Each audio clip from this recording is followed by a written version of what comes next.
सोचिए, आज से हजारों साल पहले दुनिया का एक शहर बेबीलोन, कहते हैं वहां की गलियों में सोला बहता था। ऊंचे ऊंचे महल थे। लेकिन उसी अमीर शहर में दो दोस्त रहते थे जो दिन रात मेहनत करते थे, पर उनकी जेबें बिल्कुल खाली थीं। ये कहानी आज भी लाखों लोगों की कहानी लगती है ना? आज हमारे पास जॉर्ज एस क्लैसन की क्लासिक किताब बेबीलोन का सबसे अमीर आदमी के कुछ अंश हैं। ये सिर्फ कहानियां नहीं हैं, ये दौलत बनाने के वो नियम हैं जो समय की कसौटी पर मतलब आज भी खरे उतरते हैं। तो आज हम इन्हीं कहानियों की परतों को खोलेंगे। और हमारा मकसद सिर्फ इन नियमों को दोहराना नहीं है। हम ये परखेंगे कि क्या ये लगभग 6000 साल पुरानी बातें आज की डिजिटल दुनिया में भी उतनी ही कारगर हैं। हाँ, जहां अभी खरीदो बाद में चुकाओ का चलन है। बिल्कुल, जहां निवेश के हजारों विकल्प हैं। तो चलिए इस दिलचस्प विषय पर और गहराई से बात करते हैं। तो कहानी शुरू होती है बंसीर से। वो बेबीलोन का सबसे अच्छा रथ बनाने वाला था। और उसका दोस्त था कोबी, एक कमाल का संगीतकार। दोनों अपने काम में माहिर थे, फिर भी उनकी जेबें हमेशा खाली। एक दिन परेशान होकर बंसीर कहता है, हम दुनिया के सबसे अमीर शहर में रहते हैं, पर हमारे पास फूटी कौड़ी नहीं। ऐसा क्यों? और ये सवाल यही इस किताब की नींव है। ये सिर्फ बंसीर का सवाल नहीं है, ये उस हर इंसान का सवाल है जो महसूस करता है कि वो एक चूहा दौड़ में फंस गया है। मेहनत तो बहुत कर रहे हैं, पर आर्थिक रूप से वो आगे नहीं बढ़ पा रहे हैं। सही बात है। किताब की शुरुआत ही इस बहुत ही प्रासंगिक समस्या से होती है। हाँ, जो दिखाती है कि सिर्फ कड़ी मेहनत अमीर बनने की गारंटी नहीं है। बिल्कुल। और इसी सवाल का जवाब ढूंढने के लिए वे अपने बचपन के दोस्त अर्काड के पास जाने का फैसला करते हैं। अर्काड, जो अब पूरे बेबीलोन का सबसे अमीर आदमी बन चुका था। और वे हैरान थे कि अर्काड, जो उनके साथ ही पढ़ा लिखा था, वो इतना आगे कैसे निकल गया। जब वे अर्काड से मिलते हैं तो अर्काड साफ कहता है कि उसकी दौलत किसी किस्मत का खेल नहीं है। उसने दौलत बनाने के कुछ नियम सीखे और सबसे जरूरी अनुशासन से उनका पालन किया। हाँ, और यहीं से हमें पहला और शायद सबसे जरूरी सबक मिलता है। अर्काड अपनी कहानी सुनाता है, एक युवा मुंशी के तौर पर। हाँ, उसे एक अमीर साहूकार अल्गमिश से दौलत का रहस्य जानने का मौका मिला। हाँ। पर अल्गमिश ने एक शर्त रखी। शर्त ये थी कि रात भर में मिट्टी की पत्तियों पर कानून की नकल उकेर दो तो मैं तुम्हें रहस्य बताऊंगा। और अर्काड ने रात भर जागकर काम पूरा किया। बिल्कुल। और सुबह अल्गमिश ने उसे जो रहस्य बताया वो सुनने में बहुत ही साधारण था। बहुत ही साधारण। उसने कहा, तुम जो भी कमाते हो उसका एक हिस्सा हमेशा अपने लिए रखो, कम से कम 10वां हिस्सा। अब ये सुनने में तो बहुत आसान लगता है। हाँ, वाकई बहुत साधारण लगता है, लेकिन ये सिर्फ पैसे बचाओ कहने से कहीं ज्यादा गहरा है। अच्छा? इसे आज हम पहले खुद को भुगतान करो का सिद्धांत कहते हैं। पर इसकी असली ताकत इसके मनोविज्ञान में है। मनोविज्ञान में? वो कैसे? देखिए, जब हम कमाई आते ही उसका एक हिस्सा अलग रख देते हैं तो हमारा दिमाग उस पैसे को खर्च के लिए उपलब्ध मानता ही नहीं है। अच्छा, तो वो पैसा एक तरह से अदृश्य हो जाता है। हाँ, ये हमारी टालमटोल करने की आदत और तुरंत कुछ पाने की इच्छा पर लगाम लगाता है। तो ये पैसे बचाने का नहीं बल्कि दौलत बनाने का पहला कदम है। बिल्कुल, ये एक आदत बनाने की बात है, न कि सिर्फ हिसाब किताब की। दिलचस्प। अर्काड ने इसी एक नियम से शुरुआत की और धीरे धीरे उसका बटुआ भारी होने लगा। और इसी अनुभव के आधार पर उसने बेबीलोन के लोगों को दुबले बटुए के 7 इलाज सिखाए। और ये 7 इलाज ही एक तरह से इस किताब का पूरा व्यवहारिक ढांचा है। पहला इलाज तो यही था, अपने बटुए को मोटा करना शुरू करो, यानी अपनी कमाई का कम से कम 10% बचाओ। हाँ। लेकिन यहाँ एक सवाल उठता है, आज के समय में जहाँ किराया है, EMI है और महंगाई इतनी ज्यादा है, क्या हर किसी के लिए 10% बचाना मुमकिन है? कई लोगों को ये अव्यवहारिक लग सकता है। ये बहुत जरूरी सवाल है। देखिए, किताब में 10% एक शुरुआती बिंदु है, एक लक्ष्य है। तो मतलब कोई कम से भी शुरू कर सकता है? बिल्कुल, शायद कोई 5% से शुरू करें, कोई 2% से। महत्वपूर्ण प्रतिशत नहीं है, महत्वपूर्ण आदत है। और किताब का दूसरा इलाज इसी से जुड़ा है, अपने खर्चों को नियंत्रित करो। अपने खर्चों को नियंत्रित करो? हाँ, किताब एक कमाल की बात कहती है।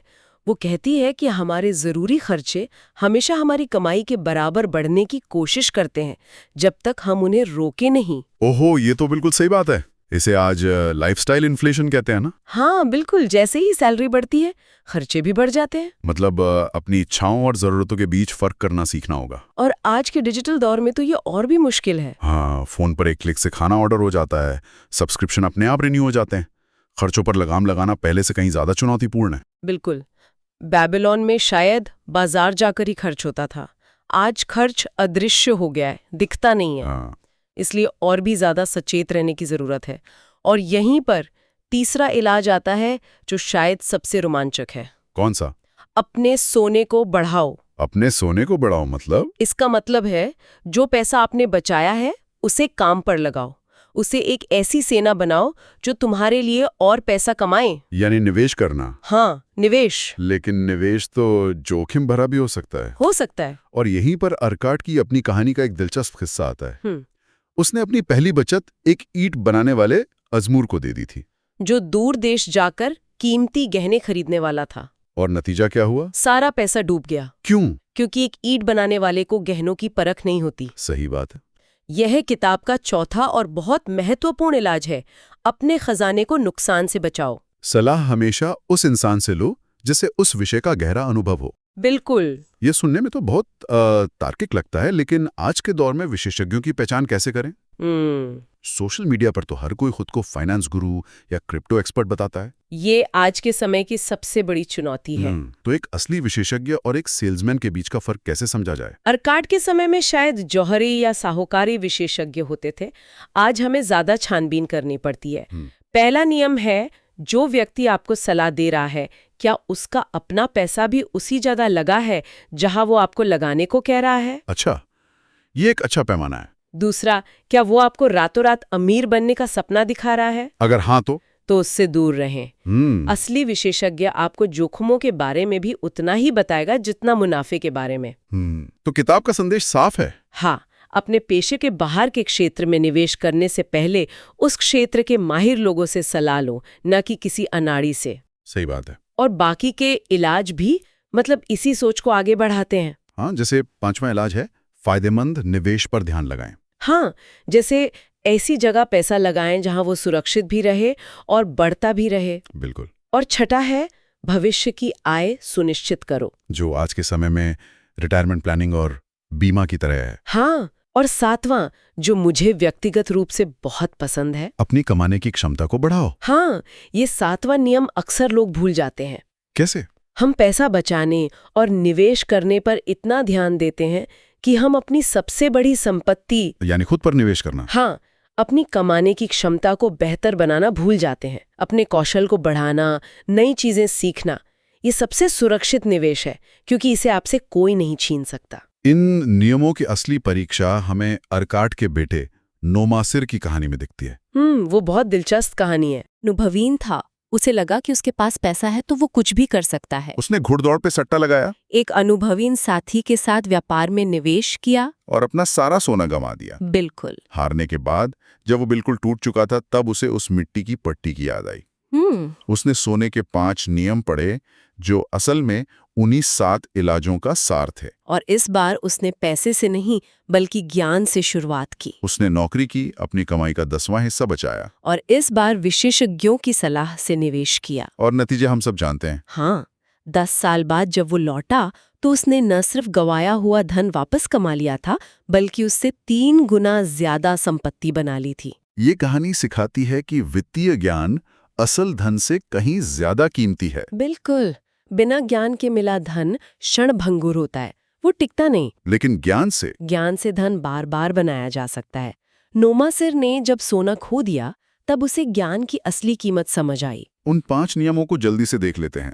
पहला, कमाई का कम से कम 10वां हिस्सा बचाने वाले के पास सोना आता है। दूसरा, सोना अपने बुद्धिमान मालिक के लिए मेहनत से काम करता है, यानी सही निवेश। तीसरा, सोना माहिर लोगों की सलाह से सुरक्षित रहता है।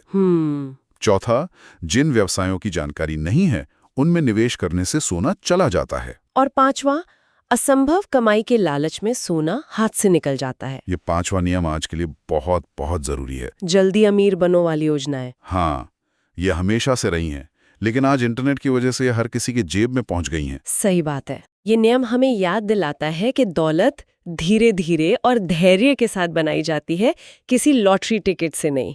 इन कहानियों के अलावा स्रोतों में बेबीलोन शहर की बनावट का भी जिक्र है, खासकर उसकी विशाल और अभेद्य दीवारों का। हाँ, कहा जाता है कि वे दीवारें इतनी मजबूत थीं कि कोई दुश्मन उन्हें भेद नहीं सकता था। वो शहर और उसके खजाने की सुरक्षा करती थीं। ये एक बहुत शक्तिशाली प्रतीक है। प्रतीक किस तरह से? जैसे बेबीलोन को अपनी दौलत बचाने के लिए भौतिक दीवारों की जरूरत थी, वैसे ही हमें अपने धन के लिए वित्तीय सुरक्षा की एक दीवार बनाने की जरूरत है। तो वित्तीय सुरक्षा की दीवार। हाँ, इस दीवार की पहली ईंट है एक आपातकालीन निधि। Emergency fund. बिल्कुल, यानी एक ऐसा फंड जो सिर्फ मुश्किल वक्त के लिए हो, जैसे नौकरी चले जाना या कोई बीमारी। और दूसरी ईंट है सही बीमा, जो आपको बड़े वित्तीय झटकों से बचाता है।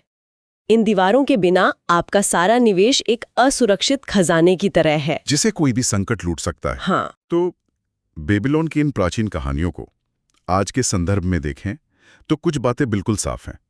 पहला, कमाना और बचाना दोनों अलग अलग कौशल हैं और दोनों को सीखना जरूरी है। हाँ। दूसरा, अपने खर्चों के प्रति सचेत रहें, वरना वे आपकी कमाई को निगल जाएंगे।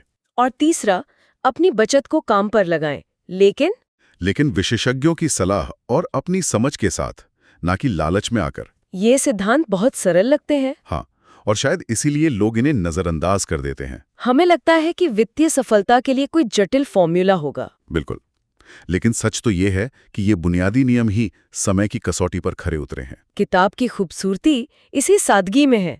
हाँ, कि ये नियम आज भी उतने ही प्रासंगिक हैं जितने 6000 साल पहले थे। और अंत में एक विचार, आज की दुनिया में जहां हम निवेश के लिए एल्गोरिथम, जटिल वित्तीय उत्पादों और क्या कहते हैं अंतहीन डेटा पर निर्भर है, क्या हम सबसे जरूरी चीज भूल गए हैं? बेबीलोन की ये सीधी सादी कालातीत बुद्धिमत्ता। हाँ, क्या आज की वित्तीय जटिलताओं से निपटने का सबसे कारगर तरीका वापस इन सरल लेकिन शक्तिशाली आदतों को अपनाना ही है?